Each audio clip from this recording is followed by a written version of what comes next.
আপনি কি জানেন মালিঙ্গা রান আপ নেওয়ার আগে কেন বলে চুমো খেতেন? আশ্বিনের কাঁধে কেন সবসময় একটা ব্যাগ দেখা যেত? বিষয়গুলো কিন্তু এমনি এমনি ঘটত না। এটার পেছনে আছে এক ধরনের কুসংস্কার।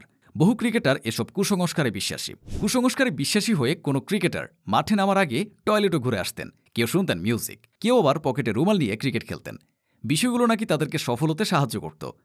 এ যেমন শিখর ধাওয়ান। ধাওয়ানের বিশ্বাসটা যে কাউকে হাসাতে পারে। এনডিটিভিকে দেয়া এক সাক্ষাৎকারে একবার ধাওয়ান জানিয়েছিলেন মাঠে নামার আগে নিয়ম করে তিনি একবার টয়লেট ঘুরে আসেন। এটা তার মাঠের ক্রিকেটে সহায়ক হতো।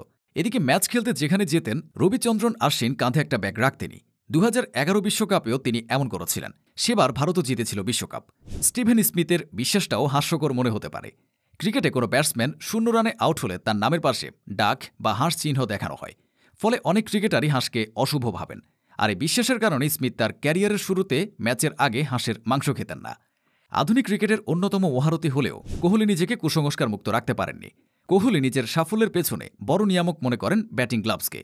বিশেষ করে তিনি যে গ্লাভস পরে ধারাবাহিকভাবে রান পান সেটা খুব সহজে পাল্টান না। এমনকি পুরনো হয়ে গেলেও যতদিন সম্ভব সে গ্লাভস পরেই ব্যাট করেন। বিশ্বের অলরাউন্ডার সাকিবও একটা বিশ্বাসের প্রতি দুর্বল ছিলেন। সেটা তার জার্সি নাম্বার। আন্তর্জাতিক ক্রিকেট থেকে শুরু করে ঘরোয়া এমনকি আইপিএল ও বিগ ব্যাশেও 75 নম্বর জার্সি পরেই খেলেছেন সাকিব। একবার এই বিশেষ সংখ্যা ব্যবহারের ব্যাখ্যাও দিয়েছিলেন তিনি। বিকেএসপিতে তার ক্যাডেট নম্বর ছিল 275।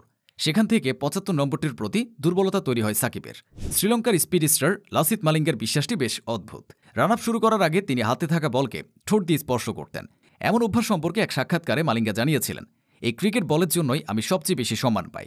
আর তাই বল করার আগে কৃতজ্ঞতা প্রকাশ স্বরূপ আমি এই কাজটি করে থাকি। শচীন টেন্ডুলকারও কুসংস্কারে বিশ্বাসী ছিলেন।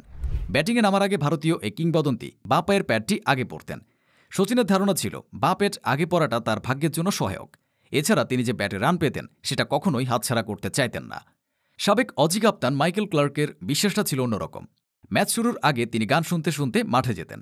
অনেকের কাছে ব্যাপারটা নিছক কুসংস্কার মনে হলেও ক্লার্ককে নাকি এটা খেলায় মনোযোগী হতে সাহায্য করত। আরেক অজি গ্রেট স্টিভ ওয়াহ শুধু বিশ্বাসই করতেন না, বইও বেড়াতেন। পিতামহের দেওয়া একটি লাল রুমাল ট্রাউজারের পকেটে নিয়ে গোটা ক্যারিয়ার খেলেছেন ওয়াহ। আর এই অদ্ভুত রুমাল ধারণ শুরু হয় 1993 সাল থেকে। তখন ইংল্যান্ডের লিডসে অ্যাশেজের চতুর্থ টেস্টে ব্যাট করছিলেন তিনি। ঘাম মোছার জন্য ব্যবহার করছিলেন পিতামহের দেওয়া সেই রুমাল। ওই ইনিংসে 157 রানে অপরাজিত থেকে দলে জায়গা পাকা করেছিলেন এই সাবেক গ্রেট। তারপর থেকে লাল রুমালকে পয়া মনে করে পকেটে নিয়ে খেলতেন তিনি। টি-20 ফেরিওয়ালা ক্রিস গেইল উইকেটে আসার আগে তার পছন্দের শটগুলো এক দফা অনুশীলন করে নিতেন। এটা নাকি তার আত্মবিশ্বাস বাড়িয়ে দিত।